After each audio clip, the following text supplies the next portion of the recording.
안녕하세요 여러분, 세상돌아보기입니다. 예, 오늘은 26년 4월 10일이고 금요일입니다. 예, 오늘 국방론 편곡주 하나 골랐습니다. 어젠가 이틀 2, 3일 전에 우리 중고도 무인기를 마침내 양산을 하기 시작했다. 1호기를 출고식 하는 장면이 이제 보도가 됐어요.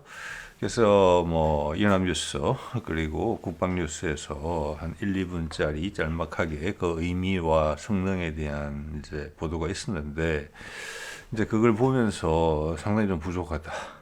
이해.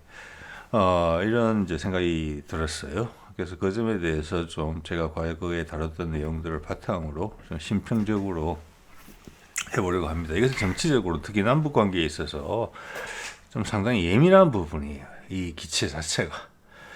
그래서 상당히 이게 뭐냐면 의미하는 바가 상당히 크거든요. 여러 가지 측면에서. 그래서 이 부분은 방사청장이 참석했더라고요. 출고식에. KF-21만큼은 아니지만은 방사청장보다는 높은 급에서 이야기를 해야 된다. 예, 상당히 주변 국가들이, 북한을 포함해서 주변 국가들이 부담스러워할 수 있는 내용이다. 이런 거가 있거든요. 예. 그리고 제가 생각하기에는 이게 지금 몇 년 뒤쳐졌어요. 양산이 양산 사업이 23년부터 시작됐다고 이야기를 하지만 개발 완료된 게 21년으로 분명히 이제 박히고 있거든요. 그래서 이것도 제 생각컨대는 윤석열 정부 기간 동안 좀 진행이 제대로 되지 못한 부분이 아닌가. 이거 말고 군단급 무인기라고 카이에서 하는 것도 있어요. 지금 오늘 이제 주제가 되는 것은 대한항공에서 한 것이고, 그것은 제가 양산이 된다는 이야기를 못 들었거든요. 그것도 21년에 개발이 끝났어요. 이제 그것도 또 묘한 또 정치적 의미가 있다, 이런 생각이 들어요. 왜냐하면은 이 중고도, 대한항공에서 하는 이 중고도 무인기는 정찰 자산이에요. 기본적으로 정찰 자산이에요. 운용 고도도 뭐 10km, 고도 10km, 12km니까. 그런데 카이에서 개발이 완료된 그 중고도 무인기는 어떻게 보면은 암살용으로도 쓸 수 있거든요. 미국이 가끔 뭐 이란의 장성들을 암살할 때 쓰는 기체가 딱 그 수준의 거거든요. MQ-1C 그레이 이글? 예, 이제 정확한지 모르겠습니다만 그 정도급의 기체고, 이거는 MQ-9급의 이제 기체죠. 예. 자, 그래서 거기에 관련된 이야기를 제가 조금 해볼게요. 예전에 몇 년 전에 제가 상당히 많이 다뤘더라고요, 보니까. 예. 자, 그리고 이것은 또 한 글로벌 호크 우리가 몇 대 도입했죠. 박근혜 정부 때. 뭐 고장나고 엉망이죠. 또 돈만 엄청 비싸고. 그걸 대체하는 거라고 보시면 돼요. 그 이야기도 참 많이 하지 않잖아요. 그걸 대체하는 거예요. 그거 지금 몇 대나 현역에서 돌아다니고 있는지 솔직히 잘 모르겠어요. 자, 이걸 대체하는 것이고, 이것은 early warning 시스템이다. 조기 경보 시스템이다. 이렇게 보시면 될 것 같고, 의미가 상당히 큰 기체입니다. 자, 그런 내용들 좀 다뤄보도록 하겠습니다. 예. 자, 출고식 한다는 게 나왔고, 대한항공의 항공우주센터가 저는 항상 대한항공 그러면 김포에 있는 줄 아는데 부산에 있더라고요. 그러니까 지금 카이하고 멀지 않아요. 경남에 있는 거예요. 예, 이게 4월 8일이니까 수요일, 오늘이 4월 10일, 이틀 전에 이제 한 거죠. 자, 보겠습니다. 최초 양산, 뭐 몇 대 생산한다 이런 이야기는 아직 없어요. 예, 엄청나게 많이 필요하지는 않을 것 같은데. 여기 보면은 23년에 양산 사업 착수 이후에 3년 만이다. 21년에 개발이 완료됐었거든요. 그래서 저는 예전에 23년에 양산이 된다라고 보고 있었어요. 지금 양산도 시작되지도 않은 카이의 기체도 마찬가지로. 이게 왜냐하면 유인 기체보다, 즉 KF-21 같은 기체보다 여러 가지로 그 개발 단계가 단순하다고 보시는 게 맞거든요. 왜냐하면 사람이 안 타기 때문에 덜 위험하잖아요. 그리고 이 무인기에 들어가는 자동 항법 장치나 조종 장치 이런 것은 우리 KF-21 6세대를 위해서 개발되고 있는 기체가 벌써 2가지 정도, 일단 우리 공개된 것만 해도 그 정도가 되잖아요. 예. 거기에 이미 적용됐던 것들이기 때문에 우리는 지금 하나를 개발해서 여러모로 다 쓰고 있어요. 네, 그런 건 이제 우리가 완벽하게 했다는 거예요. 뭐 띄우고 내려앉고 이런 건 아무것도 아니라는 거예요. 무인으로 처리하는 거예요. 자, 이런 부분이 있고 3년 만이다. 그래서 요거는 제가 좀 의심을 하는 부분이고 왜 3년이나 걸렸을까? 이것도 혹시 외국 기체를 집적하려고 했던 게 아닌가 이런 생각을 제가 감히 한다는 부분에 의심이 되는 거니까 워낙 다른 사례가 그런 게 많다 보니까 제가 그런 생각이 드는 거예요. 국내 최초 국산 전략급 무인 항공기, 이것이 이제 뭐 글로벌 호크를 대체한다는 의미예요. 우리가 그것 때문에 골치 아팠다는 거예요. 네. 미국이 밀어 넣어서 우리가 사왔지만 그 4대인가 정도 사왔는데 엄청 비싸요. 그거 뭐 고장나고 계속 주저앉아 있었잖아요. 그걸 대체한다는 뜻이에요. 자, 그리고 미국에 이제 비교되는 기종인 MQ-9 같은 거에 비해서는 뒤에 나온 기체이기 때문에 좀 더 크고 운용 고도도 달라요.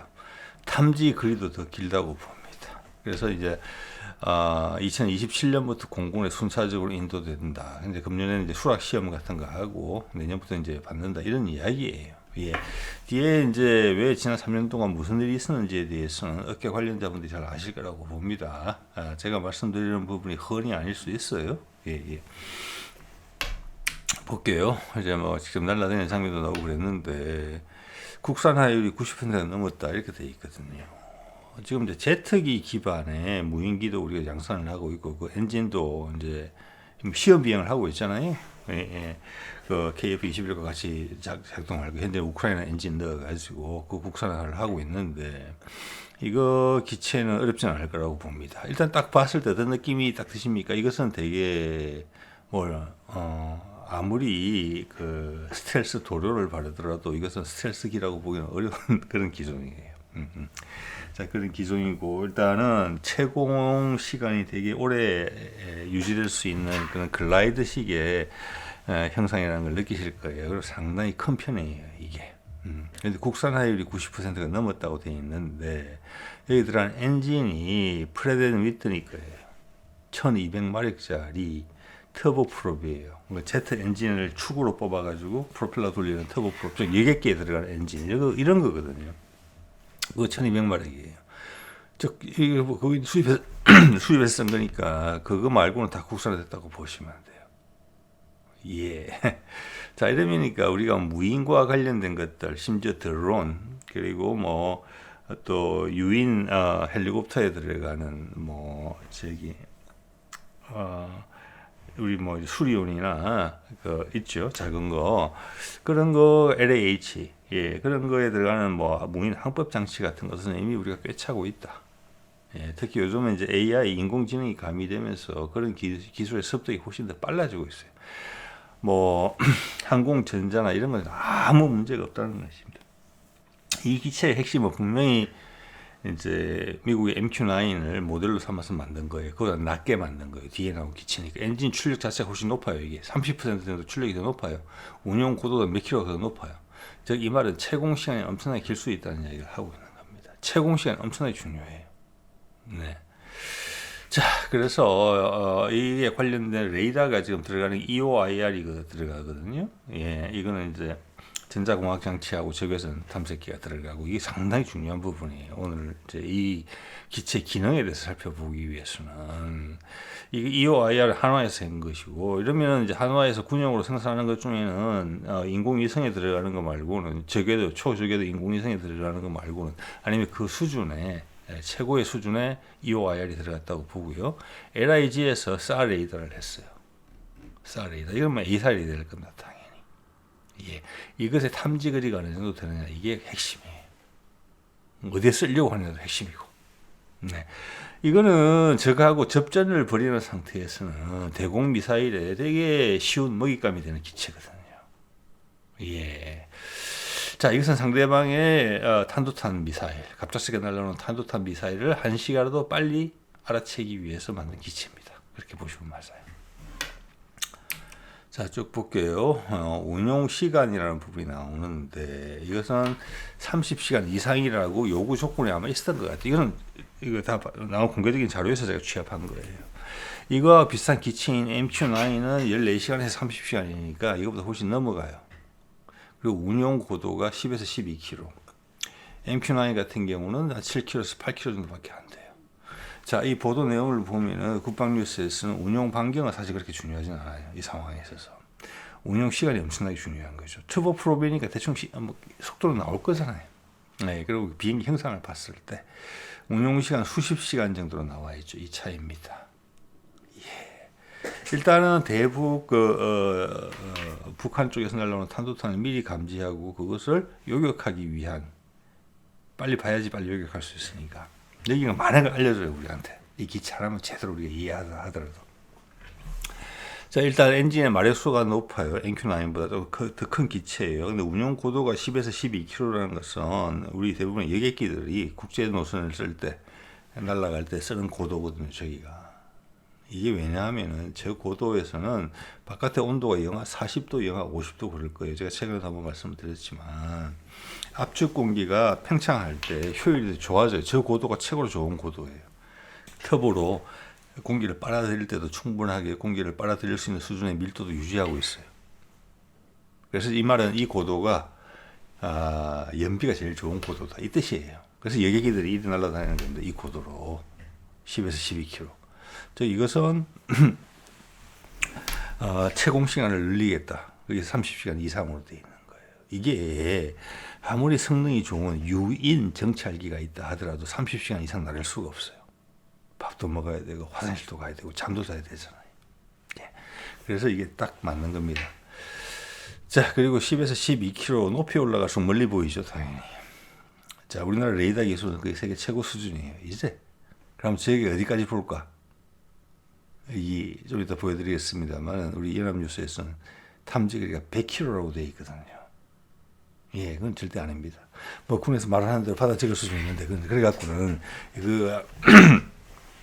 이것을 개념 설계할 때 나왔던 요구 조건에 전혀 부합하지 않아요.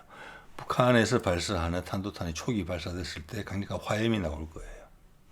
그 화염을 탐지하는 용도거든요. 이 비행기는. 그리고 24시간 하늘에 떠 있을 수 있어요. 연료 소모될 때 되면 다른 비행기가 올라가요. 그래서 지금 동시에 한 두 대나 세 대 정도 띄워놓으면은 24시간 동안 떠다니는 거예요, 자기들끼리. 그래서 북한에서 탄도탄 발사 징후가 있으면 발사할 때 강력한 화염이 나와요. 그것을 200km 또는 300km 또는 400km 너머에서 감지하는 거예요. 그리고 바로 요격 체계를 가동시켜서 적의 탄도탄이 상승 단계에서 우리 국경선을 넘어오기 전에 적의 상공에서 격추시킨다는 게 목표예요. 그게 상당히 크거든요. 왜냐하면 그게 핵무기를 실었던 거면은 어느 상공에서 터지는 건 상당히 중요해요. 그런 것까지 감안된 기체예요. 이것은.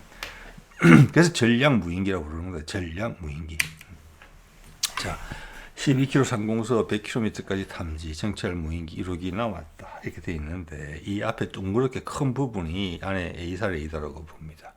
이 크기를 봤을 때는 이게 쌀라는 것은 기본적으로 A사 레이더가 지상을 끌 때 쓰는 거거든요. 예, 그럼 뭐 공중도 끌겠죠 같이. 끌었을 때 그것을 이제 사람이 해독할 수 있는 시각적으로 해독할 수 있게 영상을 전환시켜 주는 거예요. 이런 게 이제 완전 일상화됐다는 거예요. 여기다가 이제 우리 KF-21 A사 레이더도 그런 기능을 가지죠. 지상 모드, 공중 모드, 해상 모드 다 다르게 주파수하고 다 알고리즘이 다르단 말이에요. 그걸 구현하고 있잖아요. 저 하나 개발해서 여러 군데 다 쓰는 거예요.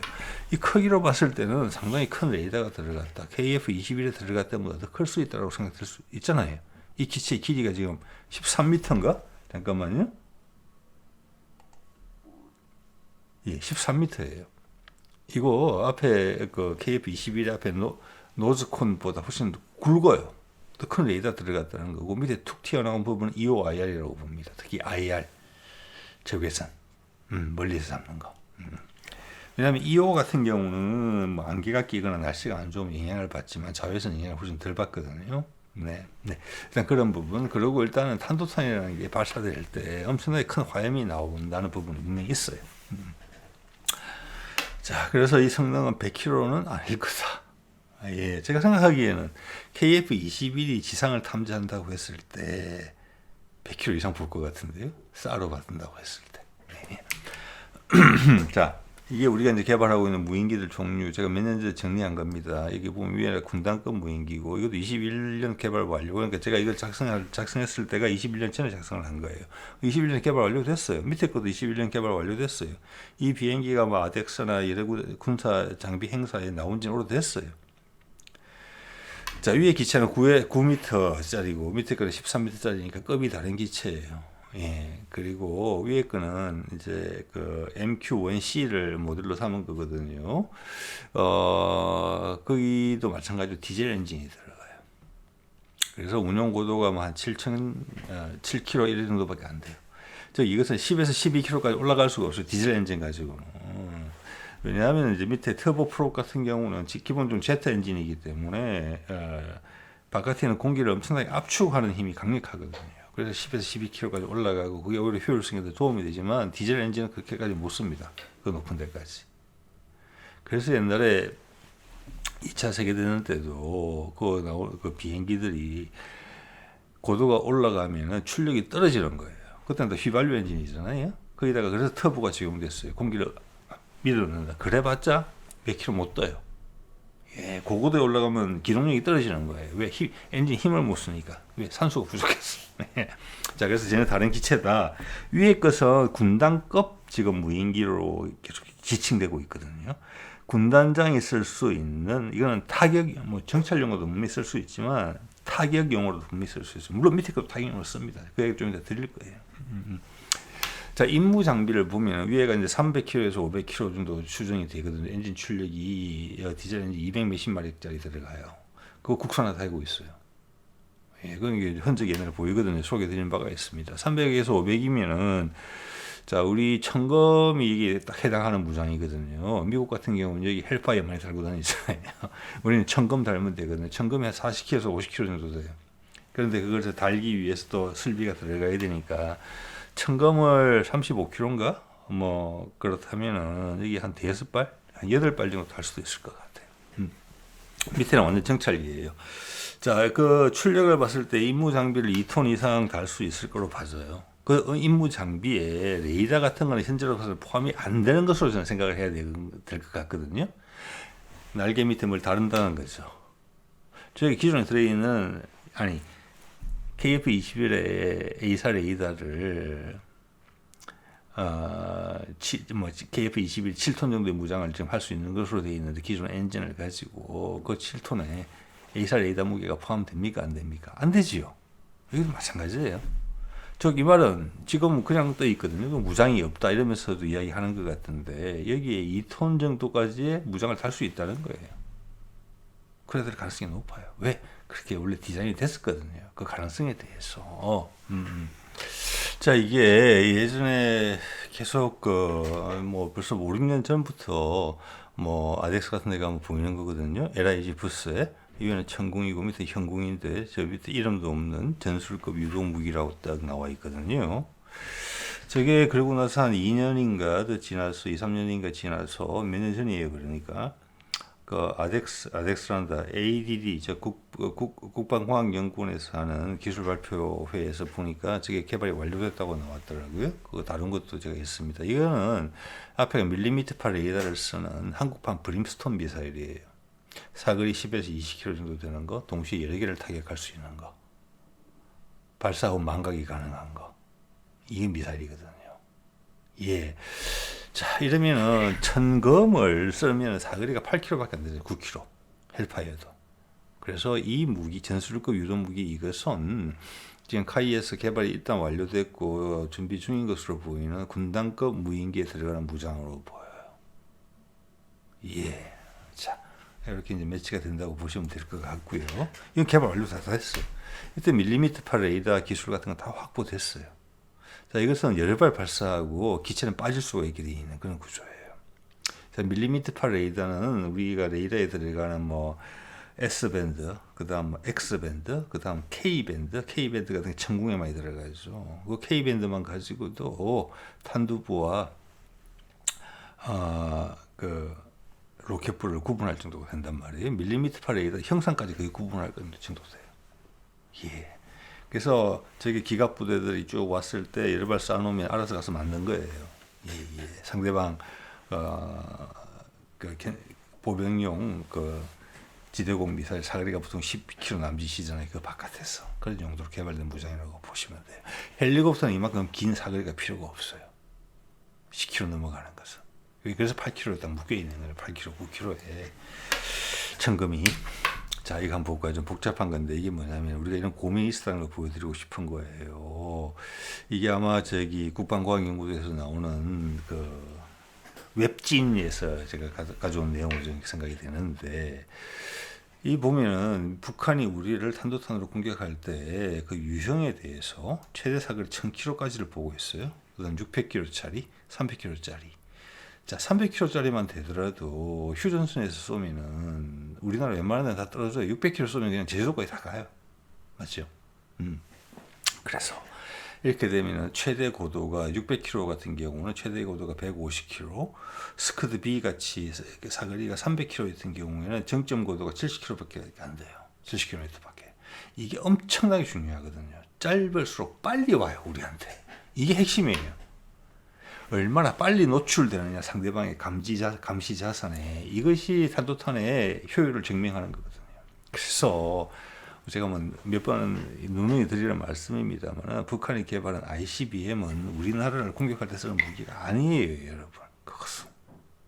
그것은 미국을 공격하는 무기예요.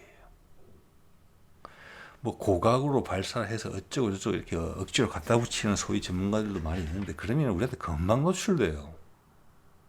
자, 그래서 이 ADD의 이 자료는 뭐냐면, 북한이 우리한테 쏘면 요 셋 중에 하나다. 요 사거리 1000km 안짝을 쏜다는 거예요. 사거리가 길어질수록 고도가 높이 올라가요. 도달 시간이 더 많이 걸려요. 그럼 우리 방공 자산에 걸려요. 우리 천궁2가 이번에 UAE나 거기서 방어를 잘 했다면서요. 그게 걸린다는 거 아니에요. 그러니까 최대 고도가 낮을수록 좋아요. 왜? 최대 고도가 높으면은 우리 지상에 있는 레이더에 빡 걸리고 우리가 요격을 대응하는데 충분한 시간이 있어요. 한 발, 두 발, 세 발 쏜다니까요. 그래서 낮은 고도로 낮게 오는 게 제일 중요해요. 그럼 우리 레이더라는 게 지구가 둥글기 때문에 레이더에 잡히려면은 상대방 미사일이 어느 정도 고도 이상으로 올라와야 잡혀요. 레이더가 아무리 성능이 좋더라도 눈에 안 보이는데 어떻게 봅니까, 그것을? 눈을 아무리 가늘겠다도 안 보여요. 그래서 공중자산이 중요하다는 겁니다. 공중자산은 바로 딱 뜨면 바로 본다는 거예요. 그래도 우리 요격 미사일이 날아가는 시간이 더 걸려요. 그래서 더 이상 사람들이 북한이 개발한 대륙간 탄도탄을 우리한테 쏜다, 이런 그거는 거짓말이고, 그 뒤에 뭔가가 있어요. 우리한테 불필요한 공포심을 심어주는 거예요. 그것은 미국이 공포를 느껴야 되는 부분이에요. 우리한테 쏠 거면 딱 사거리 300에서 600짜리 요거면 충분하고 남아요. 이러면 날아오는 시간이 얼마나 걸리는, 이 계산이 다 돼 있다니까요. 그거에 대응하기 위해서 그걸 조금이라도 단 10초라도 더 빨리 우리가 알아채기 위해서 이런 무인기들이 등장하는 거고, 좀 이따가는 초저궤도 인공위성들이 쫙 뜨겠죠. 그거랑 이렇게 겹쳐지게 될 것입니다. 예. 자, 발사 탐지 이런 고민까지 했다니까요. 공중 적외선을 보게 되면 35초 공중에서, 이거는 좀 오늘 양산 1호기 나온 그 기준이라고 보시면 돼요. 공중 적외선 보면 35초 만에 잡힌다. 지상 레이더는 45초가 걸린다. 지상 레이더가 10초가 더 걸린다는 거예요. 왜? 지구가 둥그니까. 그 10초도 중요하다는 거예요. 그렇죠? 근데 우리한테 ICBM을 쏘겠습니까? 고도 500km, 1000km까지 올라가다 떨어지는 것을 우리한테 오는데 얼마나 걸리겠습니까, 시간이. 자, 미국 위성 같은 경우는 54초에서 75초. 일단 우리 현재 시스템이 더 빨리 찾을 수 있다. 그런데 이제 이게 초저궤도 인공위성이 되면 이게 훨씬 더 빨라지겠죠. 왜? 지금 400km, 500km 밑으로 올 것 같거든요. 그래서 우리가 한국형 미사일 방어 시스템이 여러 층이 있는 것처럼 early warning, 상대방의 감시 자산도 여러 층이 있게 된다는 것을 여러분이 느끼시면 좋을 것 같아요. 공중 적외선, 요거죠. 이게 제일 빠르다. 그래서 오늘 양산된 중고도 무인기에 IR 센서, 적외선 센서가 엄청 중요하다는 것입니다. 네. 자, 중고도 전략 무인기 실용 상승 한도 13km, 엔진 1200마력. 우리가 본을 본 것으로 여겨지는 미국의 MQ-9은 950마력이고 1.7톤의 임무 중량을 가지고 있어요. 비행 시간은 아까 말씀드린 15시간에서 30시간인데 작전 고도는 7.5km죠. 자, 우리의 작전 비행 시간 30시간 이상으로 봐시고요. 실용 상승 한도는 아까도 이번에 공개됐지만 10에서 12km라고 나와 있어요. 충분히 이해가 되는 내용이죠. 그러면은 높은 고도에서 멀리 볼 수 있는 여건이 돼요. 그러면은 지금 MQ-9에 들어가는 것보다 훨씬 더 나은 적외선 뭐라고 할까 탐색기가 들어갔다고 보시면 돼요. 그리고 950마력을 가지고 1.7톤의 임무 중량을 하고 있기 때문에 우리가 1200마력이면은 그래서 제가 2톤 정도는 라고 추정을 한다는 것입니다. 네. 자, 이거 한번 볼까요? 자, 이것은 미국의 MQ-9이 적의 탄도탄 도발을 미리 알아채기 위해서 실험용 기체인 것 같습니다. 앞에 보면은 이게 이제 MTSC라고 해서 그 적외선 시커가 상당히 크게 도드라진 게 보이죠. 근데 이제 핵심 내용을 한번 보세요. 위에 뭐라고 되어 있는지. 이거 국내 쪽에서 ADD 쪽에서 나왔던 자료예요.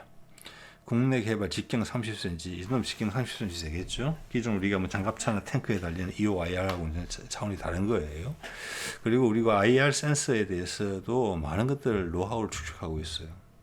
자, 초적외도 인공위성에 들어가는 IR 센서가 있고요. 그 A사에 들어갈 것이고 또 지금 LSAM의 대탄도탄용에는 적외선 센서가 들어가요. 맞죠? 고도 30km 이상에서 요격하는 거. 그렇기 때문에 적외선 센서 기술도 우리는 그냥 확보가 돼 있다 이렇게 보시면 딱 맞을 것 같고요. 국내에서 그때 이미 이게 지금 5, 6년 전에 제가 작성한 거거든요. 국내에서 개발한 직경 30cm의 적외선 탐색기로도 고도 10km에서 300km 떨어진 탄도탄의 화염을 탐지 가능하다. 탄도탄의 화염은 상당히 크니까 이해되시죠? 이게 중고도 무인기를 염두에 두고 한 거예요. 이야기한 거예요. 고도 12km에서 300km. 그냥 북한 대부분의 전역이 다 들어온다는 거예요. 무인기를 휴전선의 횡 방향으로 갔다리 하면서 북한 쪽을 계속 지켜보면은 걸린다는 거예요. 예. 이겁니다. 자, 거기다가 이것은 15도의 감시각을 가졌을 때고 감시각을 2도로 줄이면은 600km까지 본다는 거죠. 대충 저기 어디서 발사할 것 같다. 저게 발사 기지의 위치를, 발사 차량의 위치를 대충 짐작한다면 600km까지 보고 1도까지 줄이면 800km까지 본다는 거죠. 압축시켜서 보면. 이런 건 A사 레이더 작동 방식하고 비슷한 것 같습니다. 자, 대충 느낌이 오시죠? 그래서 아까 100km는 뻥이라는 겁니다. 북한 전역을 다 훑는다는 겁니다. 남한 상공을 휴전선 따라서 계속 왔다리 갔다리 하면서 30시간 이상 떠 있잖아요. 네. 볼까요? 또 15도 기준으로 했을 때 두 대의 우리 지금 중고도 무인기가 떠서 다니면은 15도 각도. 아까 이제 가장 이게 지금 그림 그대로 보여주는 거예요. 두 대가 떠가면 교차로 해서 저 정도 거리를 다 감지할 수 있다. 자, 이것은 이제 언론에 보도되는 내용, 이건 공개된 자료니까. 여기서 예를 들어서 각도를 더 좁히면서 기체의 수를 늘린다. 그럼 북한 전역 다 본다는 거예요. 자, 서해 상공을 떠다니면 중국 해안선 다 볼 수 있고, 반대쪽도 마찬가지겠죠. 그게 컨셉이에요. 그리고 여기서 이제 우리가 이런 데 관심 있으신 분들이 이제 아실 수 있는 게, 여러분 그런 말씀 들어보셨을 거예요. 스텔스기를 말이에요. 과거의 기준으로 레이더로 찾기가 참 어렵다. 공대공 전투에서. 그렇지만 적외선 추적 장치로는 잡을 수 있다. 왜? 비행이 열에 나오니까. 그런데 열원이라는 것은 도플러 효과가 잘 안 돼요. 거리에 따라서 그 열원이 예민하게 안 바뀌거든요. 레이더는 그게 빨리 바뀌어요. 그래서 속도, 위치 같은 게 나오거든요. 그게 도플러 효과를 이용하는 거란 말이에요. 차가 달아올 때 윙 하다가 다시 멀어지면 윙 하고 가는 그거예요. 레이더파로 그걸 하는 건데, 적외선은 그게 좀 어려운데 여기서 이야기하는 게 뭡니까? 2대 이상의 적외선 장치를 동원을 하면은 궤적과 속도를 추적이 가능하다는 거예요. 됐죠? 즉 IRST를 가지고 일반 비행기들이 편대 비행을 하면서 상대방 스텔스기를 마주치면은 잡을 수 있다는 거예요. 자, 그럼 지금 무인 6세대가 무인 편대기라고 하잖아요. 무인 편대기는 앞에는 전부 다 임무 장비를 교체할 수 있어요. 레이더에 특화된 아이들을 한두 대 데리고 다니면은, 또는 IRST에 특화된 적외선 장비에 특화된 애들을 며칠 데리고 다니면 상대방 스텔스기는 다 걸려요. 그리고 지상 장비 도움까지 합쳐지고 위에 이런 무인기, 공중 통제기 또 국산화하고 있죠. 거기다가 적외도 인공위성. 스텔스는 기본이지 더 이상 생존을 보장해 주지 않아요. 이것만 보고도 알 수 있어. 자, 이 말은 뭐냐면 이제 공중 통제 이 지금 무인기를 가지고 두 대만 가지고도 실제는 두 대보다 더 많이 쓸 거라고 봅니다. 북한 전역 다 보려고 할 거예요. 당연히 뭐 여기까지만 300km만 보겠습니까? 심지어 세대, 네 대를 띄우면 북한 전역 다 본다는 거예요. 주변 국가 다 본다는 거예요. 사람이 안 타니까 지치지도 않아요. 24시간 동안 떠 있는 거예요. 항상. 그래서 교차로 검증을 하면은 상대방의 발사 위치를 정확히 알 수 있다. 즉, 이 말은 그걸 향해서 요격 미사일을 바로 발사할 수 있다. 이 뜻이에요. 요격 미사일을 가장 빨리 발사하는 방법이 뭐겠습니까? 이 기체에다가 임무 중량 2톤까지 달 수 있을 것으로 추정이 된단 말이에요. 장거리 공대공 미사일을 달면 되는 거예요. 그게 제일 빨라요. 뭐 지상하고 어찌게 해서 할 게 아니라.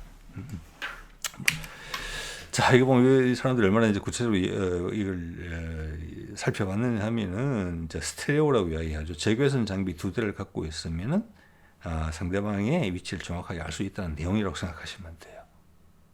즉 KF-21에 항공기에 붙어 있는 라팔에 붙어 있는 소위 말하는 IRST라고 하죠. 그거 두 대 정도면 F-35든지 F-22든지 다 걸린다는 겁니다.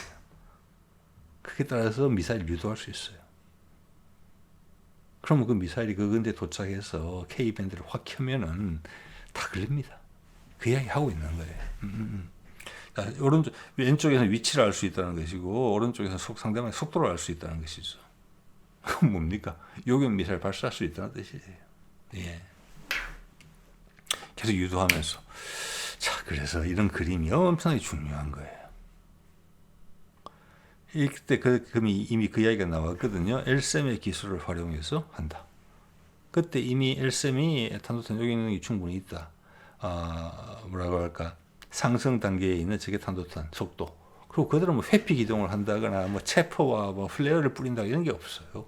그리고 불꽃도 엄청나게 크게 나와요. 요격하기 쉽다는 겁니다. 내가 장사정거리고 내 미사일 속도만 충분히 빠르면 가능하다. 이 이야기를 지금 하고 있는 거예요. 네. 자, 그래서 보면 이제 연료 완료 시에 초속 한 5km 정도의 속도가 필요하다. 뭐 이런 정도의 이야기가 나와 있고 검토가 다 됐다는 겁니다. 그것을 LSAM을 갖다가 공중에서 발사하는 컨셉으로 생각을 하고 있다. 자, 공중에서 발사를 하게 되면 사거리가 보통 2배 이상 길어져요. 지상에서 발사하는 것보다. 네. 그래서 기존 LSAM을 달아놓은 거예요, 이렇게. 대탄도탄 요격탄을. 네. 자, 이 말은 지금 이제 천궁2 같은 게 미사일 하나당 400kg 정도 되거든요. 자, LSAM은 더 커지니까 장사정거리니까 무게가 무거워지겠지만 1톤 안짝으로 들어온다는 겁니다. 예, 물론 이렇게 달면은 채공 시간 손해를 좀 보겠지만 상관없잖아요. 무인기니까. 네. 자, 이게 보면은 이제 이런 뭐 자세히 말씀드리기는 좀 그렇고 스커드 B를 이제 아까 사거리 300km짜리를 하게 되면은 우리가 발사하자마자 알아챈다 했을 때 52초 거리에 대해 52초 정도 시간이 지나면서 고도가 40, 우리 척 휴전선에서 150km 정도 된다고 보고 추적 탐지 35초 포함해서 87초, 즉 탄도미사일이 정점 고도에 도달하기 전에, 즉 이것은 아마 휴전선을 넘어오기 전에 정도로 해석하시면 맞을 것 같아요. 요격이 가능하다. 이거 물론 북한의 어느 지역에서 출발한다는 것 전제가 좀 필요할 거예요. 예. 자, 이런 총각을 다투는 내용까지도 이 지금 오늘 무인기에 작전 개념에 포함이 되어 있다. 이 정도 느끼시면 될 것 같아요. 예, 그러면서 이게 그냥 대충 언론 보도를 통해서 나오는 그 정도의 뭐 허리탄 게 아니다. 예, 초를 계산하고 있다.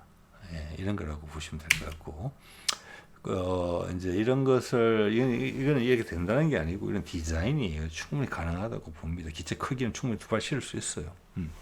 여기 나와 있죠. 이게 벌써 5, 6년 전의 이야기예요. 최근 10에서 13km 고도에서 24시간 채공이 가능한 중고도 무인기가 국내 기술로 개발이 돼요. 그게 이번에 양산이 된 겁니다. 딱 맞죠? 국내 개발된 적외선 센서는 수백 킬로미터의 탄도미사일 화염을 탐지할 수 있는 것으로 분석되어 항공 기반 상승 단계 탄도미사일 조기 경보를 위한 기술이 어느 정도 성숙되어 있다고 할 수 있다. 이게 5, 6년 전의 이야기라니까요. 요격 미사일의 경우에도 수십 킬로미터 거리의 탄도미사일 요격에 성공한 LCM을 참고하면 국내 기술이 성숙되어 있는 것으로 보인다. 유인 전투기에 탑재 가능한 수준의 상승 단계 탄도미사일 요격 미사일 개발이 진행되고 있는 것으로 보인다 하고 있다는 이야기잖아요. 자, 이 말은 뭐냐면은 유인 항공기라고 했으니까 F-15나 KF-21에도 요격용으로 LCM 개량형이 달릴 수도 있다. 이런 의미로도 해석이 돼요. 자, 그렇기 때문에 이번에 발표는 북한을 지금 이제 돌아가는 흐름을 봤을 때 북한을 상당히 자극할 수 있는 부분이에요. 북한이 우리를 때릴 수 있는 부분이 상당히 축소되는 부분이거든요. 이 양쪽의 균형이 이 전략 우인기라고 이름이 붙어 있잖아요. 균형이 살짝 뒤틀릴 수 있는 부분이기 때문에 상당히 조심스럽게 소위 말해서 좀 자세를 낮춰서 몸을 낮춰서 겸손하게 이야기했다. 이 기체의 역량과 목적에 대해서 이렇게 판단이 됩니다. 자, 오늘 이 정도 말씀드리도록 할게요. 네.